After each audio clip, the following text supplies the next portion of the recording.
Un peu partout dans la capitale, l'augmentation des prix des produits de première nécessité provoque de nombreux débats, que ce soit au sein des médias, au sein de l'opinion publique, dans les supermarchés, notamment sur le marché informel.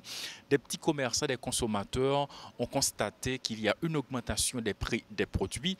Et le plus intéressant dans l'histoire, c'est que bon nombre d'entre eux savent pertinemment quelle est l'origine de cette augmentation. Apparemment, selon leurs témoignages, ils ont fini par accepter.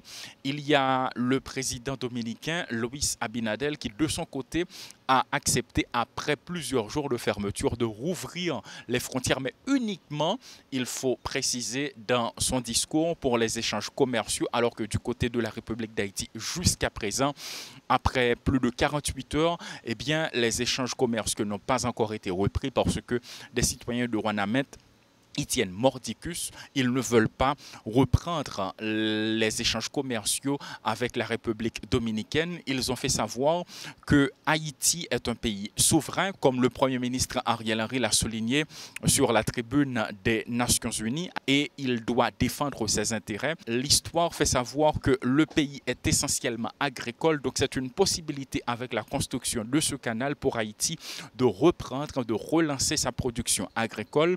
Jusqu'ici, c'est un conflit qui oppose Haïti et la République dominicaine et apparemment, les Haïtiens de leur côté ne veulent pas lâcher prise. D'ailleurs, lors d'une visite de métropole dans des marchés informels, de nombreux interrogés ont souligné que la production agricole est importante pour le pays. Des petits commerçants ont constaté l'ajustement des prix des produits de première nécessité. Par contre, ils l'acceptent parce que selon eux, le pays peut souffrir pendant quelques mois, mais après, la production nationale sera constatée sur le marché. De nombreux interrogés ont souligné également que c'est normal. Certes, les prix ont augmenté, mais les consommateurs sont prêts à acheter les produits aux nouveaux prix qui sont fixés en attendant que la production soit disponible sur le marché. Donc, bon nombre d'interrogés sont pour cette construction du canal et pour également la relance de la production agricole. Notons que du côté du gouvernement haïtien, jusqu'à maintenant, selon les citoyens de Rouanamet,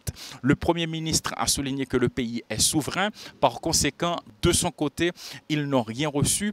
Cependant, le ministre du Commerce, Ricardin Saint-Jean, a rencontré le mardi 10 octobre dernier l'ambassadeur mexicain dans le but de prouver que le pays est en train de chercher des relations commerciales avec d'autres pays.